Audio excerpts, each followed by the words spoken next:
Level के लोग हों ताकि डिसीजन ले सकें और फिर एक जॉइंट डिक्लेरेशन आए। क्या उनकी गैर मौजूदगी जॉइंट डिक्लेरेशन पे इंडिया के लिए बहुत चैलेंजिंग सिचुएशन सामने ला सकती है? क्या लगता है आपको? हाँ, नमस्कार। देखिए, बिल्कुल भी इसका आपस में संबंध नहीं है कि इनके न आने की वजह से जॉइंट डिक्लेरेशन में कोई प्रॉब्लम आ सके। इसमें आपस में कोई ऐसा रिलेशन नहीं है। जो इसके पहले प्रभुदयाल साहब ने बताया कि चाइना नहीं आ रहा है, उसके पीछे के रीजंस अलग हैं। चाइना G20 में एक तरह से अलग थलग सा भी पड़ा हुआ है, क्योंकि देखिए स्वास्थ्य जी, मैं आपसे कंटिन्यू करें, लेकिन यहाँ पर ली क्वांग पहुंच गए हैं। चाइना के जो प्रीमियर है उनकी तस्वीर आ रही है। ली क्वांग जो शी जिनपिंग की जगह पे आए हैं। प्रधानमंत्री मोदी ने भी उनका हाथ जोड़कर गर्मजोशी के साथ स्वागत किया है, जिसका जिक्र अभी आप स्वास्थ्य जी कर रहे थे। आपके पास हम आते हैं, लेकिन जो तस्वीरें हैं, अब देखिए भारत ने लगातार इसमें कोशिश की, क्योंकि जो व्हाइट हाउस की तरफ से जब बातें आई थी सामने, व्हाइट हाउस की तरफ से जब बात आई थी पवन, तब कहा गया था कि भले ही चाइना स्पॉइल स्पोर्ट करे, यानी इसको खराब करने की कोशिश करे, वो उसका हक है, लेकिन हमारी और साथ ही साथ अमेरिका की और भारत की कोशिश ये होगी कि हम चीजों को कैसे बेहतर बनाते हुए ले जाए दोस्ताना माहौल से, और यहां पर भारत ने उसको साबित किया।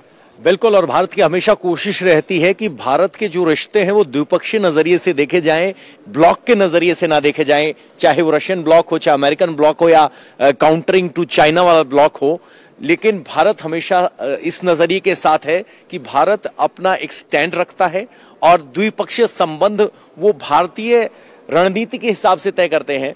और स्वास्थ्य जी से हम एक बार उनका जवाब ले लेते हैं। स्वास्थ्य जी, आपसे जो सवाल पूछा था उसकी तस्वीरें में हमने दिखा दी। ली क्वांग पहुंच गए, तो आप अपना जवाब जरा पूरा कीजिएगा, कंटिन्यू कीजिएगा। जी, मैं बस आपको ये बता रही थी कि बेसिकली अलग अलग कारण है कि क्यों रशिया के प्रेसिडेंट नहीं आए, पुतिन, और अब क्यों शी जिनपिंग नहीं आए। दोनों अलग अलग कारण हैं। रशिया की जहां तक बात है, देखिए रशिया तो इसके पहले जो बाली में समिट हुई थी वहां पे भी पुतिन नहीं गए थे, फिर ब्रिक्स की समिट में भी पुतिन नहीं गए। देखिए वहां पे वॉर के प्रीऑक्यूपेशंस हैं, कहीं ना कहीं वो दुनिया में जो आइसोलेटेड हो रहा है रशिया, उसका भी कहीं ना कहीं ये रिफ्लेक्शन है। और G20 में पर्टिकुलरली उस फ्रिक्शन को अवॉइड करना चाहते थे आकर, तो उनका तो हमें कारण समझ में आता है। हालांकि लावरोव को उन्होंने भेजा है।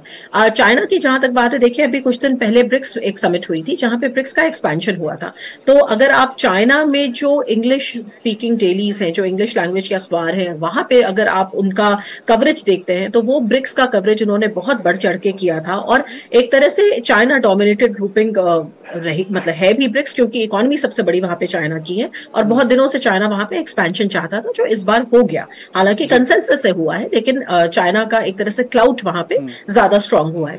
उसके बरक्स अब आप G20 की बात करें तो G20 में G7 के देश हैं जो लगातार चाइना से डी-रिस्क करना चाहते हैं। तो एक तरह से कहीं ना कहीं मैं इसको ये कहती हूँ कि ब्रिक्स के एक्सपेंशन के बाद चाइना का जो फोकस है वो वहां ज्यादा होगा, और G20 में और स्पेशली अपने आर्च राइवल भारत को इस तरह से एक हिस्टोरिक ऐतिहासिक रोल निभाता हुआ देखने में आई थिंक चाइना जो है वो अंडरमाइन करने की कोशिश कर रहा है। और ये भी कहा जाता है कि इंटरनल प्रॉब्लम्स की वजह से शी जिनपिंग नहीं आए। मेरा मत थोड़ा अलग है। इंटरनल प्रॉब्लम्स तो डेफिनेटली है, चाइना की इकोनॉमी अच्छा नहीं कर रही है। इंटरनल प्रॉब्लम्स का आपने जिक्र किया, तो एक चीज शायद जो लगातार आर्टिकल्स में लिखी गई थी कि चाइना में जो उनके जो विद इन द पार्टी के जो रिटायर्ड बड़े बड़े लीडर्स हैं, उनका एक फोरम है जिसमें लगातार बातचीत होती है। उस बातचीत में ये कई सारे ऐसे मुद्दे उठाए गए थे जो शी जिनपिंग के लिए अच्छे नहीं थे। उन्होंने सवाल उठाया था शी जिनपिंग की वजह से जो इंटरनेशनल रिश्ते हैं, मतलब चीन के दूसरे देशों के साथ, वो बेहतर नहीं और बिगड़ते जा रहे हैं, और इसका फायदा कहीं ना कहीं भारत को मिल रहा है, और इकोनॉमिकली भी कहीं ना कहीं जो ग्रोथ है चाइना में नीचे जा रही है, वो भी एक मसला रहा है। प्रभु जी हमारे साथ जुड़े। प्रभुजाल जी, क्या आपको लगता है कि जिसका जिक्र उन्होंने किया स्वास्थ्य जी ने, कि जो इंटरनल मैटर्स थे जिसकी वजह से शी जिनपिंग नहीं आए, बनिस्बत की भारत और चाइना के जो रिश्ते इस वक्त हैं वो? देखिए, मैं अपनी बात पहले रख रहा था, आपने मुझे बीच में काट दिया था, मेरी बात पूरी हो ही नहीं पाई। इंटरनल प्रॉब्लम्स तो हर कंट्री में होती रहती है। जी, आपको लीड कर लीजिए सर। असली बात यह है कि शी जिनपिंग को बर्दाश्त ही नहीं होता कि प्रधानमंत्री मोदी के दूसरे देशों के साथ कितने अच्छे ताल्लुकात हैं और कितनी मान्यता दी जा रही है उनको दूसरे लीडर्स की तरफ से। देखिए, आप तुर्की की बात कर रहे थे, आपने कहा था कि तुर्की के ने जो प्रेसिडेंट ने जो एम्ब्रेस किया वो उतना थोड़ा कोल्ड था।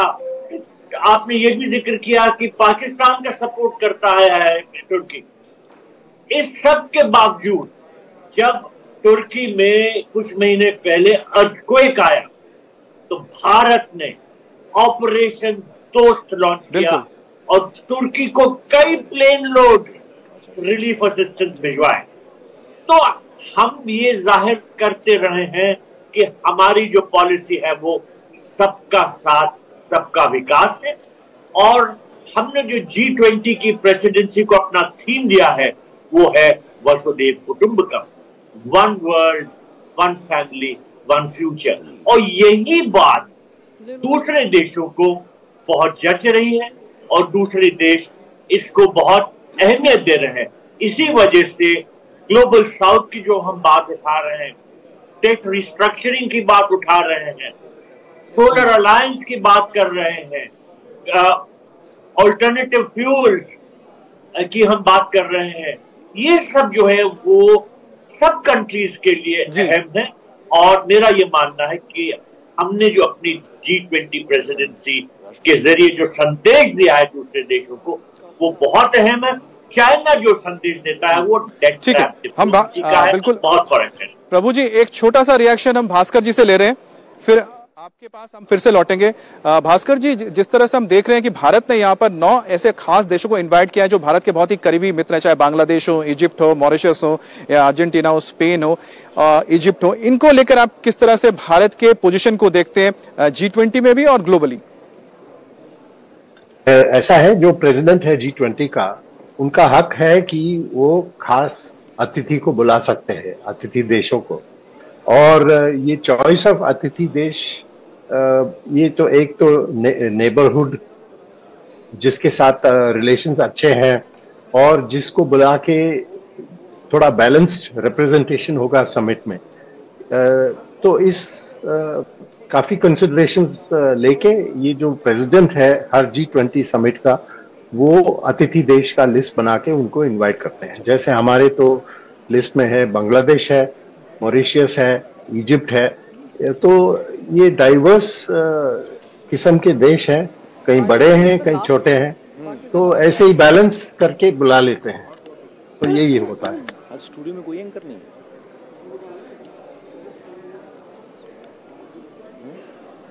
बिल्कुल सर। तो यहाँ पर हम देख रहे हैं कि एक के बाद एक जो काफिला है, और यहाँ पर जो बाइडेन पहुंच चुके हैं, अमेरिकी राष्ट्रपति जो बाइडेन, जिनका इंतजार किया जा रहा था। और जो बाइडेन, आपको बता दें, उनकी पत्नी कोविड पॉजिटिव हुई है, जिल बाइडेन, लेकिन उसके बावजूद भी उन्होंने अपना दौरा टाला नहीं था। वो क्योंकि वो मैसेज देना चाहते थे कि भारत और अमेरिका के बीच जो रिश्ते हैं वो आज उस, आप कह सकते हैं, मुकाम पर है जहां से ये सिर्फ और सिर्फ ये आगे ही जाने वाले हैं। और उसी का एक प्रतीक है कि जो बाइडेन जब भारत आए तब उन्होंने बायलैटरल मीटिंग की, सीधा प्रधानमंत्री मोदी से जाकर मिले और आज G20 में शामिल होने जा रहा है। उनका जो कल ट्वीट आया था, विजयलक्ष्मी, कल उनके ट्वीट ने काफी कुछ क्लियर कर दिया कि G20 में आगे क्या होने जा रहा है और मुद्दों पर किस तरह से सहमति बनने जा रही है। बिल्कुल। और कल एक लंबा चौड़ा जॉइंट स्टेटमेंट भी भारत और अमेरिका का आया, उससे भी काफी कुछ क्लियर हुआ कि किस तरीके से दोनों देशों की पार्टनरशिप आगे बढ़ने वाली है। चाहे फिर UN में भारत की परमानेंट मेंबरशिप की बात हो, WTO का जो मुद्दा इतने दिनों से फंसा हुआ था उसकी बात हो, और फिर आगे दोनों देशों की बाकी तमाम विषयों में जो पार्टनरशिप है। और जिस तरह से अभी देखिए, ये जो बाइडेन यहाँ पहुंच गए हैं और हैंडशेक अब यहाँ पर होगा प्रधानमंत्री नरेंद्र मोदी के साथ, सनग्लासेस पहनकर पहुंचे हैं। हालांकि दिल्ली में आज थोड़ा टेम्परेचर डाउन है, बारिश हुई है, ग्लासेस उतार लिए जी, आई कांटेक्ट के लिए ग्लासेस उतार लिए हैं उन्होंने। अब देखना होगा कि किस तरह की गर्मजोशी दिखाई देती है। गर्मजोशी कल पहली बार तब भी दिखने को मिली थी जब सीधे जो बाइडेन 7 रेस कोर्स 7 लोक कल्याण मार्ग पहुंचे तो सीधी मुलाकात हुई थी। लगभग 1 घंटे से ज्यादा की मुलाकात थी, जिसके बाद एक जॉइंट स्टेटमेंट आया। यहाँ पर पवन मुस्कुराहट देखिए, यहाँ पर देखिए अमेरिकन क्या होता है ना, दे आर वेरी गुड। हाँ देखिए, सैल्यूट करने का मतलब होता है, देखिए, और ये बॉडी लैंग्वेज यहीं से बदल गई और करीब करीब यहाँ से 20 कदम पीछे हैं, तो 20 कदम दूर से ही अगर वो उनका बॉडी लैंग्वेज जो आता है तो अपने आप में बताता है कि अमेरिकन आर वेरी क्या कहते हैं, एक्सट्रोवर्ट है। वो हर चीज को ना बहुत खुल के दिखाते हैं। और यहाँ पर देखिए, अब ये मुलाकात जो है कि ऐसा हो रहा है ना कि हम तो रोज ही मिलते हैं, उस तरह की बात है। कल ही तो मिले थे, आज हम फिर से मिल रहे हैं, बट फोरम अलग हो गया है। और ये जो रिश्ता है आप समझ लीजिए डिप्लोमेसी के मामले में जो जानकार है वो जानते हैं कि अगले जो 10 साल हैं भारत और अमेरिका के बीच जो रिश्ते हैं, जो अगला दशक है वो दोनों देशों के बीच का। और प्रधानमंत्री मोदी यहाँ पर प्रधानमंत्री नरेंद्र मोदी कोई मौका नहीं जाने देते भारत को विश्व से रूबरू कराने का। ये कोणार्क व्हील है जिसको दिखा रहे हैं, उड़ीसा से आता है, कालचक्र जिसे कहा जाता है।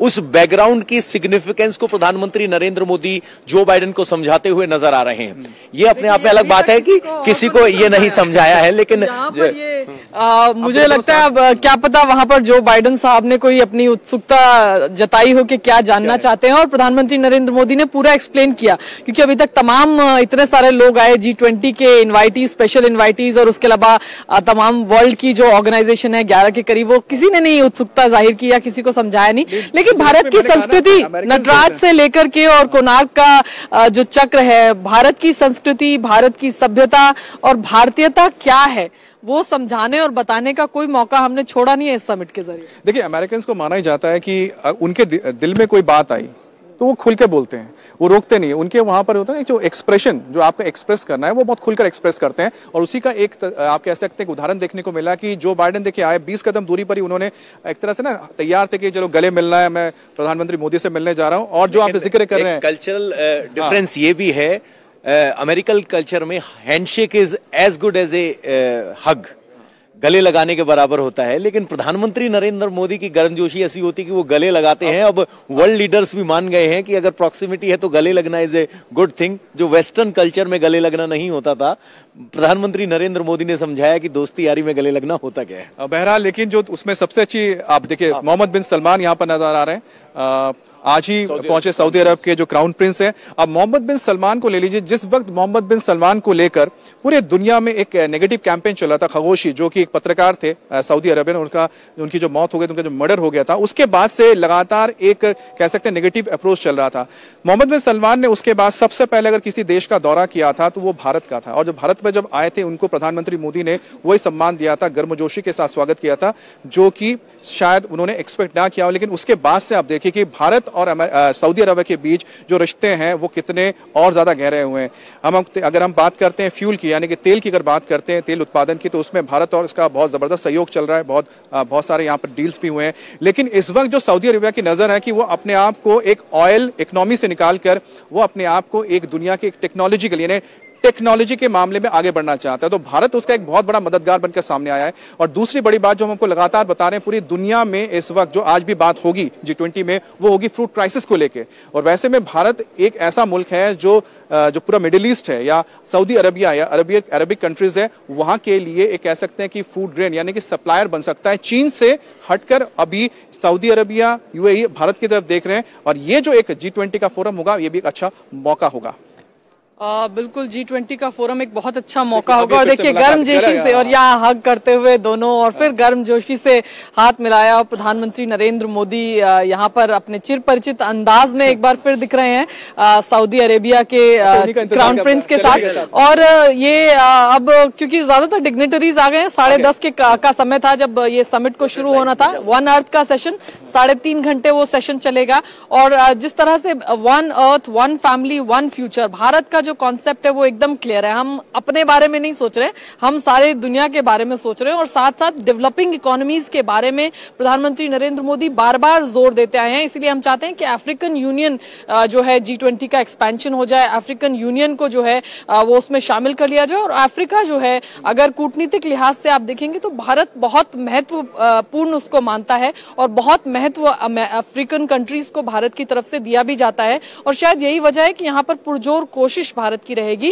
कि एक्सपेंशन हो जाए और अफ्रीकन कंट्रीज के जो तमाम मुल्क हैं वो उसमें शामिल हो। स्क्रीन पर यहाँ पर आपको जो बाइडेन नजर आ रहे हैं, और जो बाइडेन के पूरे बॉडी लैंग्वेज को देखते हैं अगर हम पवन, तो ये बॉडी लैंग्वेज काफी कुछ हद में ये बता देता है कि जो रिश्ते हैं दोनों देशों के, वो रिश्ते अब हम कह सकते हैं कि पूरे दुनिया में वो रिश्ते शायद ही कहीं नजर आते हैं। प्रधानमंत्री मोदी और जो बाइडेन का जो एक आप कह सकते हैं 1-to-1 केमिस्ट्री है, वो शायद ही अब किसी और लीडर के साथ है। देखिए सबसे बड़ी बात यह है अमित, अमेरिका और भारत के जो रिश्ते हैं वो डाउट से निकलकर ट्रस्ट की तरफ बढ़ रहे हैं। पहले अगर हिस्टोरिकल देखा जाए तो अमेरिका और भारत की जो दोस्ती थी वो दोस्ती नहीं थी। एक ग्रुप में शामिल नहीं होने के लिए भारत एक अलग ब्लॉक रखता था, नॉन अलाइन मूवमेंट। लेकिन उसके बाद जब मनमोहन सिंह काल में जब वो न्यूक्लियर डील हुई, उसके बाद से वो जो ट्रस्ट बिल्डअप शुरू हुआ, चाहे वो ओबामा हो, चाहे ट्रंप हो, चाहे अब जो बाइडेन हो, नरेंद्र मोदी की सभी के साथ पर्सनल केमिस्ट्री रही है और वो डील्स में दिखाई भी दी। आपके साथ मैं एक बात जोड़ रहा हूं, जो आपने जो कहा ना कि एक जो बदलाव जो नजर आ रहा है, और ये जो हम कहते थे ना कि भारत कोई स्टेप नहीं लेता है। देखिए, भारत को हमेशा कहा जाता था कि भारत इनिशिएटिव नहीं लेता, भारत कोई स्टेप नहीं लेता, दुनिया के जो ग्लोबल मुद्दे उसको लेकर भारत खुलकर नहीं बोलता है। लेकिन प्रधानमंत्री मोदी ने उसको बदल दिया है। जब कहते हैं ना कि अगर आपको लीड करना है तो सामने के लीड कीजिए, तो भारत वो लीड ले रहा है। यूक्रेन और रशिया का जो मुद्दा था, भारत ने खुलकर पूरी दुनिया के सामने आकर कहा कि ये जो मुद्दा है ये एक क्षेत्रीय मुद्दा, ये पूरे दुनिया का मुद्दा नहीं है, और यहां पर हमारा जो स्टैंड है वो भारत के हित में है। और दूसरी बात है, चाहे वो पेंडेमिक का मुद्दा हो, चाइना का मुद्दा हो, भारत ने खुलकर पूरी दुनिया के सामने अपना स्टैंड लिया, और यही वजह है कि आज अमेरिका भारत के साथ आके खड़ा हुआ है। बिल्कुल, ये भारत का स्टैंड जो लेने का एक नजरिया रहा है, और यही वजह है कि अब भारत अब ग्लोबल लीडरशिप में शेयरिंग की बात कर रहा है। आज हमारा स्टैंड है, 5वीं सबसे बड़ी इकोनॉमी है, अगले 5 साल में 3री सबसे बड़ी इकोनॉमी होने वाले हैं हम, ये बात है। भास्कर बालकृष्णन जी हमारे साथ जुड़े हुए हैं। सर, G20 से जब ये सेशन होगा, सस्टेनेबल डेवलपमेंट की बात होगी, भारत को इस प्रेसिडेंसी से निजी तौर पर क्या हासिल हुआ, डिप्लोमेटिक तौर पर क्या हासिल हुआ, भारत राष्ट्र के तौर पर? अभी तो ये सेशन शुरू हुआ है, लेकिन जो वर्किंग ग्रुप्स, जो मिनिस्ट्रियल लेवल ग्रुप्स की मीटिंग्स है, उनमें जो डिसीजंस लिए गए और जो एग्रीड डिसीजंस थे, उनको अगर हम एनालाइज करेंगे तो सबसे इम्पोर्टेंट चीज जो मेरा अनुमान है कि सबसे इम्पोर्टेंट चीज ये है कि बायोफ्यूल्स अलायंस एक इनिशिएटिव है, जिसमें हम जो एग्रीकल्चरल सेक्टर के मटेरियल्स है उसको प्रोसेस करके फ्यूल बना लेते हैं, और इसमें तो बहुत फायदा होगा भारत को, भारत के किसान को, और इसमें जो क्लाइमेट इम्पैक्ट है बहुत पॉजिटिव होगा, और हमारे जो इंपोर्ट है फॉसिल फ्यूल्स के उस पे भी काफी इम्पैक्ट होगा। तो ये ग्लोबल बायोफ्यूल्स इनिशिएटिव जो उभर रहा है, और G20 उम्मीद है कि G20 लीडर्स इनको अप्रूव करेंगे, इसमें भारत को बहुत बड़ा फायदा होगा। और दूसरे मुद्दे हैं जो ISA इंटरनेशनल सोलर अलायंस, उसमें हम मेंबरशिप प्रमोट कर रहे हैं। USA रिसेंटली ज्वाइन किया है उसको, और देशों को भी ज्वाइन करना हम उम्मीद रखते हैं। जहां तक एनर्जी ट्रांजिशन है, उसमें सबसे ज्यादा मुद्दा, सबसे इंपॉर्टेंट मुद्दा है फाइनेंस। एक तो for energy transition climate finance, और दूसरा जो COP28 में बहुत ही कठिन मुद्दा जो आएगा वो लॉस एंड डैमेज फाइनेंसिंग के लिए। तो इसमें G20 में एग्रीमेंट अभी तक नहीं हुई है, लेकिन डिस्कशंस काफी हुए हैं, और जो पोजीशंस है शायद अप्रोच किया गया है, और COP28 जो UAE में होगा उस पे देखना होगा क्या होगा। और इसके अलावा और 2-3 मुद्दे हैं जिसमें जो वर्किंग ग्रुप्स में एग्रीमेंट हुआ है। एक तो प्लास्टिक्स ट्रीटी पे हम कोशिश करेंगे वो ट्रीटी जल्दी अडॉप्ट हो जाए, और ये ट्रीटी स्ट्रॉन्ग ट्रीटी हो। भारत ये एम्बिशन कोalition का एक मेंबर है जो ये प्लास्टिक्स ट्रीटी को प्रमोट कर रहा है, और इसकी नेगोशिएशंस नैरोबी में नवंबर में होगी। और केमिकल्स का एक और मुद्दा है, जिस यूनेप ने एक एक्सपर्ट ग्रुप बनाया है जो केमिकल्स जो एनवायरनमेंट और हेल्थ पे नुकसान करता है उसको कैसे स्टडी करके, मॉनिटर करके कंट्रोल कर सके। तो ये मुद्दे आएंगे जो वन अर्थ में काफी चीजें हैं जो हमारी जो वातावरण, एनवायरनमेंट और बायोडाइवर्सिटी, उसको तो काफी चैलेंजेस है, और जो इम्पोर्टेंट है कि G20 देश इसके लिए कुछ एक्शन, इफेक्टिव एक्शन ले ले। Thank you.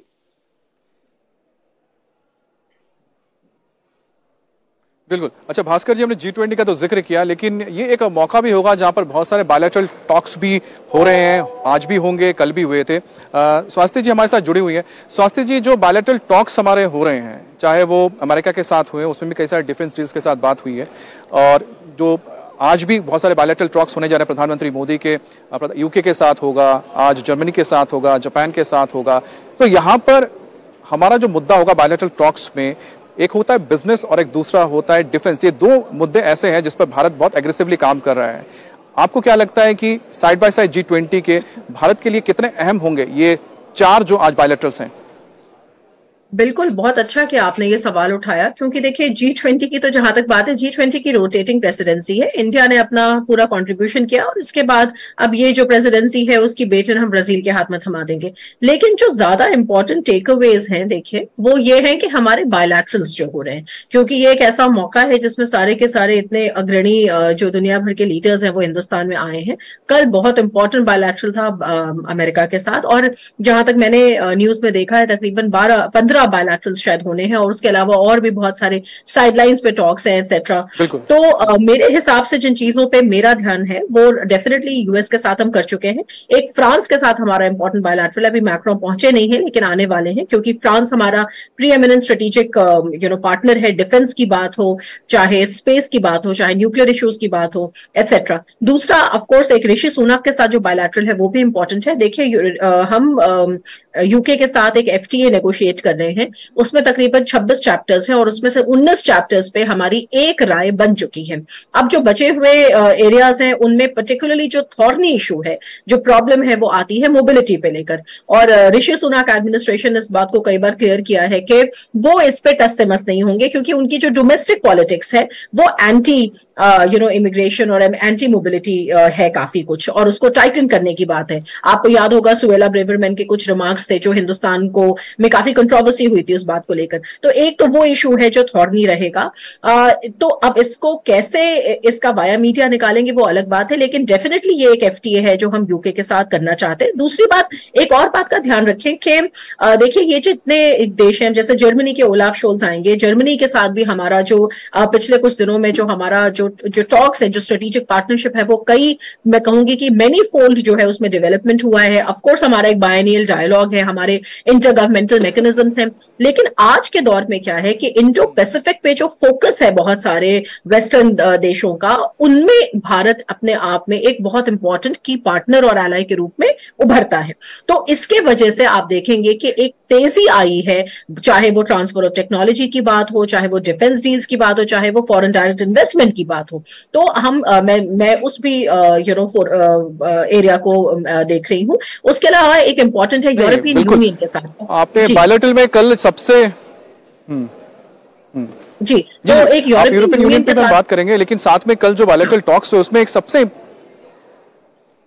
जी स्वास्थ्य जी, बस मैं आपके पास आता हूं, लेकिन आपने जो जिक्र किया दर्शकों को बताना जरूरी है। कल जो भारत और अमेरिका के बीच जो बातचीत हुई है उसमें एक बहुत अहम था, विजयलक्ष्मी, एक पॉइंट था पवन, कि जिसमें बात हुई है क्रिटिकल टेक्नोलॉजी ट्रांसफर की। क्यों क्रिटिकल टेक्नोलॉजी ट्रांसफर जो है एक बहुत अहम मुद्दा है, और उसमें AI, आर्टिफिशियल इंटेलिजेंस और माइक्रोचिप्स का जो हम जिक्र करते हैं, उसके जो टेक्नोलॉजी है उसको लेकर भारत के साथ अमेरिका की साझेदारी है। भारत यहाँ पर अमेरिका इन्वेस्ट भी करेगा, और करीब करीब $400 मिलियन पे तो यहाँ पर भारत अग्री कर चुका है। अमेरिका भी बताया $300 मिलियन सिर्फ और सिर्फ आपके क्रिटिकल टेक्नोलॉजी ट्रांसफर के क्षेत्र में इन्वेस्टमेंट की बात हो रही है। और ये एक ऐसा मुद्दा है जो भारत अमेरिका के साथ जो रिश्ते कर रहा है, वो रिश्ते प्रेजेंट नहीं है, फ्यूचर है, दुनिया आने वाले वक्त को लेकर कर रहे हैं। अगर हम बात करते हैं स्पेस एक्सप्लोरेशन की बात करते हैं पवन, हम ये बात नहीं करें कि आज हमें क्या करना है, आने वाले 20-30 साल बाद दुनिया कहां जाएगी उसको लेकर अमेरिका के साथ।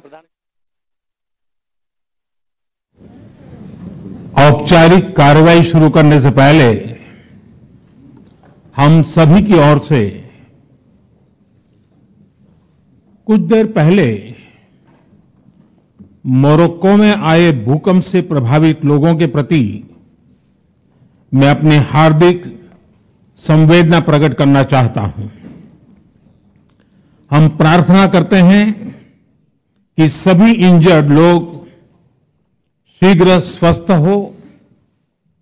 इस कठिन समय में पूरा विश्व समुदाय लोगों के साथ है और हम उन्हें हर संभव सहायता पहुंचाने के लिए तैयार हैं।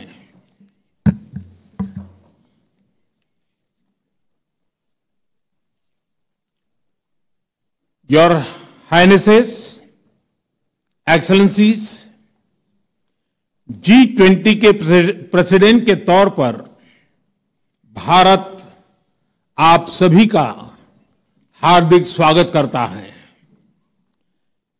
इस समय जिस स्थान पर हम एकत्रित हैं, यहां से कुछ ही किलोमीटर के फासले पर लगभग 2500 साल पुराना एक स्तंभ लगा हुआ है। इस स्तंभ पर प्राकृत भाषा में लिखा है, हेवम लोकसा हित मुखेति अथ इयम नातिसु हेवम, अर्थात मानवता का कल्याण और सुख सदैव सुनिश्चित किया जाए। 2500 साल पहले भारत की भूमि ने यह संदेश पूरे विश्व को दिया था। आइए इस संदेश को याद कर इस G20 समिट का हम आरंभ करें। 21वीं सदी का यह समय पूरी दुनिया को नई दिशा दिखाने वाला और नई दिशा देने वाला एक महत्वपूर्ण समय है। ये वो समय है जब वर्षों पुरानी चुनौतियां हमसे नए समाधान मांग रही हैं और इसलिए हमें ह्यूमन सेंट्रिक अप्रोच के साथ